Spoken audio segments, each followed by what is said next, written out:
हमारी प्रॉब्लम जो है वो है redemption of debentures out of profit के साथ संबंधित।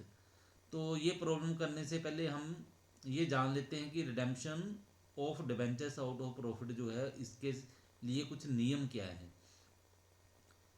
तो ये तो आपको पता ही है कि ऋण पत्र जो है उनका शोधन करने का मतलब क्या, उनका शोधन करने का मतलब है कि उनकी राशि जो है ऋण पत्र धारियों को वापस कर देना। तो पहले हम इसके लिए जो रूल बने हुए हैं उनको समझ लेते हैं। ऋण पत्रों का लाभों में से शोधन का अर्थ है कि ऋण पत्रों के पूरे जीवन काल में प्रत्येक वर्ष कंपनी के विभाज्य योग्य लाभों का एक भाग अलग रख दिया जाए, क्योंकि ऋण पत्रों के लिए आवश्यक राशि प्रायः अत्यधिक होती है और कंपनी को ऋण पत्रों की शोधन राशि से पहले ही ज्ञात होती है, अर्थात ये ज्ञात दायित्व होता है। तो ऋण पत्र क्या है, ये ज्ञात दायित्व है क्योंकि हमें पहले से पता है कि शोधन करते समय इतनी राशि की हमें जरूरत पड़ेगी।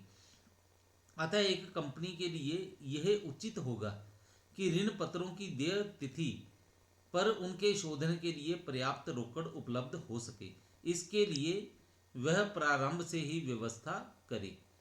इस विधि द्वारा शोधन करने का प्रभाव ये पड़ता है कि लाभांश के रूप में वितरण हेतु लाभ कम हो जाता है और ऋण पत्रों के शोधन से कंपनी की आर्थिक स्थिति पर कोई विपरीत प्रभाव नहीं पड़ता। अतः रोके गए लाभों के विनियोजन के लिए कंपनी के पास दो विकल्प हैं। ठीक है, तो पहला विकल्प है रोकी गई लाभों की राशि स्वयं के व्यवसाय में रखना अथवा ऋण पत्र शोधन संचय बनाना, और दूसरा है रोकी गई लाभों की राशि व्यवसाय के बाहर विनियोजित करना अर्थात ऋण पत्र शोधन कोष बनाना।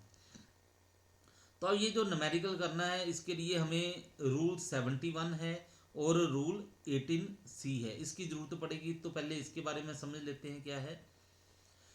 कंपनी अधिनियम 2013 की धारा 71 के अनुसार ऋण पत्रों के शोधन से पूर्व कम से कम ऋण पत्र निर्गम राशि के 25% के बराबर भाग को ऋण पत्र शोधन संचय में हस्तांतरित किया जाना अनिवार्य है।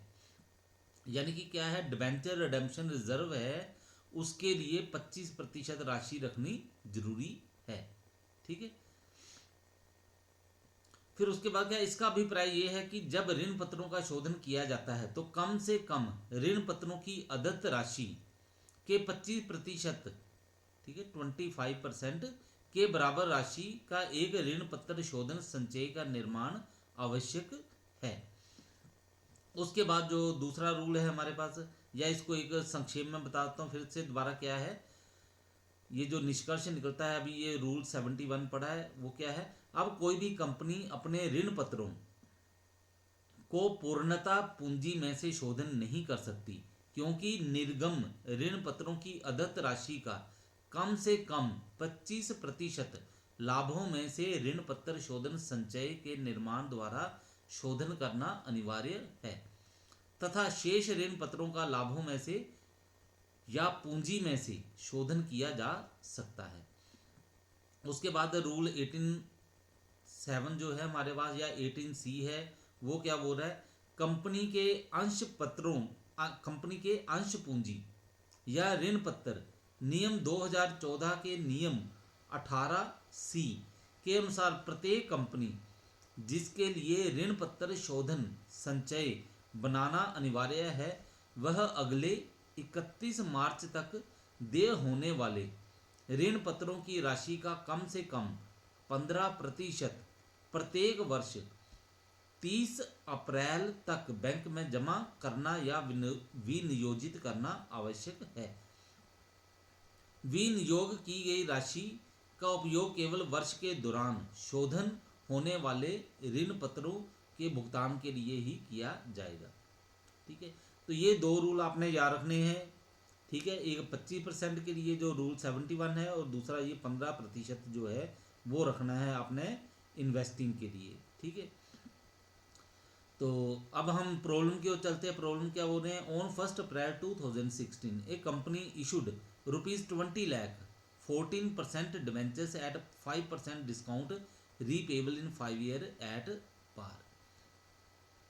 तो 1 अप्रैल 2016 को एक कंपनी ने क्या किया है, 20 लाख रुपए के डिवेंचर इशू किए हैं, ठीक है, और 14% उसके ऊपर ब्याज बनता है, 5% डिस्काउंट के ऊपर, और क्या करना है, रीपेबल करना है इसको हर 5 साल के बाद इन 5 year at par. The company reserved the right to redeem the extent of ₹2 lakh in any year by purchase in the open market. The interest was payable half yearly on 30th September and 31st March, and the same was duly paid. On 31st March 2017, the company purchased ₹2 lakh debentures at a cost of ₹1,91,000.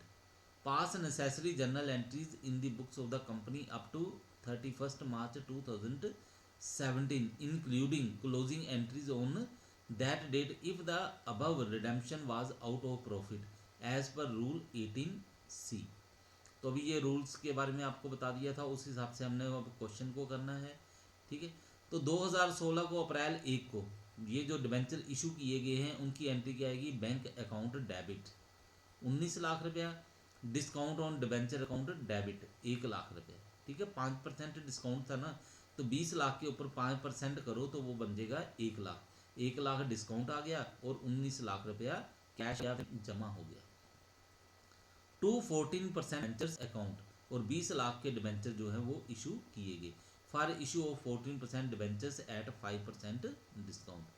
उसके बाद अप्रैल 30 को क्या है, ये जो investment बनानी है हमने, ठीक है, ये आपने रूल पढ़ा हुआ है 18C उसके हिसाब से, तो उसके लिए एंट्री करने जा रहे हैं हम लोग debenture redemption investment account debit. तो ये कितना है, ये बन गया 3 लाख। तो ये कितना कहा गया है, 15% कहा गया है, तो 20 लाख जो है उसका 15% करें, ठीक है, डिबेंचर 20 लाख के थे ना, तो उसका 15% करें तो वो 3 लाख रुपया बनता है, ठीक है, टू बैंक अकाउंट 3 लाख रुपये।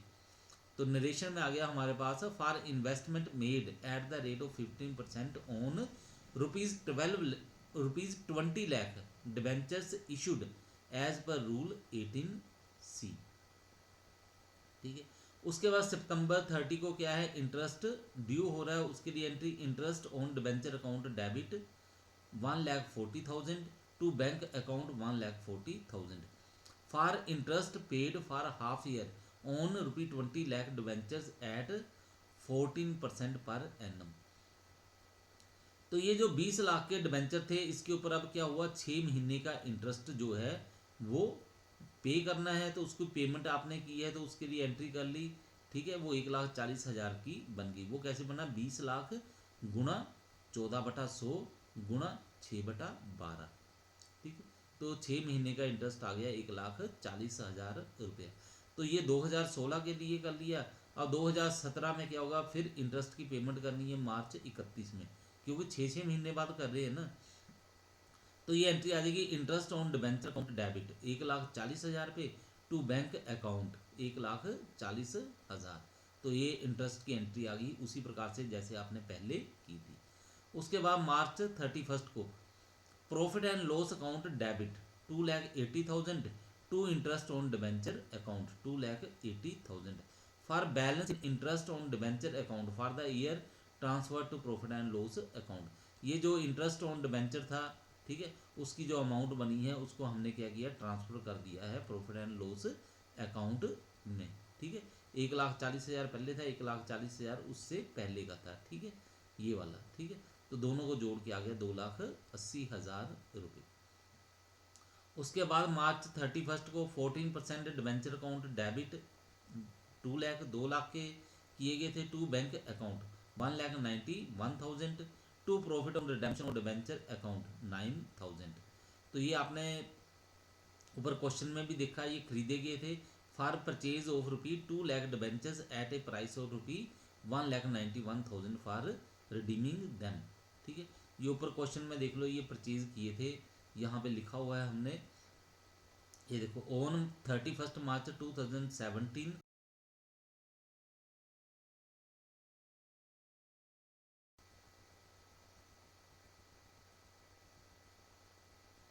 Eight a cost of ₹1,91,000। ठीक है, तो यही वाली एंट्री हमने यहाँ पे कर देनी है। ठीक है, तो ये बन गया 14% डिबेंचर, 2 लाख के डिबेंचर हैं, बैंक अकाउंट 1,91,000 रुपया, 1,91,000 ये जो है वो पे किया गया है, और 9,000 का हमें क्या हो गया, प्रॉफिट प्राप्त हो गया। ठीक है, 2 लाख के डिबेंचर जो हैं वो 1,91,000 रुपये में मिल गए, तो इसका मतलब 9,000 रुपया प्रॉफिट हो गया है। ठीक है, इसके बाद मार्च 31 को surplus account debit 5 lakh to debenture redemption reserve account 5 lakh. तो ये कौन सा हुआ, for creation of debenture redemption reserve to the extent of 25% of the normal value of debentures issued. तो ये आपको पहले बताया था। ठीक है, ये कंपनी अधिनियम 2013 की धारा 71 के अनुसार हमने ये वाला रख लिया है, डिबेंचर रिडेम्पशन रिजर्व। ठीक है, 25% के रेट के अनुसार। उसके बाद मार्च 31 को प्रॉफिट ऑन रिडेम्पशन और debenture account debit to capital reserve account 9,000। ये जो ऊपर हमने प्रॉफिट लिया था, ठीक है, प्रॉफिट ऑन रिडेम्पशन और डिबेंचर अकाउंट 9,000 का, उसको हमने क्या कर दिया, अब कैपिटल रिजर्व में ट्रांसफ़र कर दिया। ठीक है, ये वाला देखो, टू प्रॉफिट ऑन रिडेम्पशन और डिबेंचर अकाउंट, ये 9,000 का था, इसको हमने अब क्या किया, कैपिटल रिजर्व में ट्रांसफ़र कर दिया। ठीक है, प्रॉफिट ऑन रिडेम्पशन और debenture account debit 9,000 to capital reserve account 9,000। इसके नेक्स्ट मार्च 31 को debenture redemption reserve account debit 2 lakh to general reserve account 2 lakh for nominal value of debentures redeemed transfer to general reserve account. और ये 2 लाख रुपया जो था, ठीक है, इसको क्या किया हम लोगों ने, जनरल रिजर्व में ट्रांसफ़र